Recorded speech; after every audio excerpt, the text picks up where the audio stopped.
ভুলিনি আজ তোমার জন্মদিন। জানি অনেক অনেক উপহার শুভেচ্ছার ভিড় রয়েছে, তাই ভাবলাম অন্য কিছু করি যা এই ভিড়ের মাঝে তোমার চোখে পড়ে।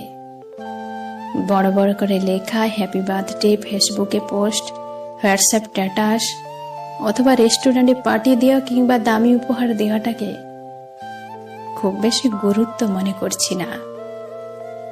এটা তো সবাই করে, কিন্তু আমি চাই ঠিক এমনটাই। আজকের দিনে তুমি যতটা খুশি সেটা যেন সারা বছর জুড়ে থাকে। তোমার এই পৃথিবীতে আসার খুশি অনেক বেশি, যা প্রতিদিন উদযাপন করা উচিত। তা শুধু একটা উপহার বা শুভেচ্ছাতে কি সম্ভব? আজ জন্মদিনে তোমার মনের মধ্যে যে আনন্দ, যে উৎসাহ, তা যেন সারাক্ষণ বজায় থাকে। আমি অনেক ভেবেছি তোমার জন্মদিনে কি উপহার দেওয়া যায়।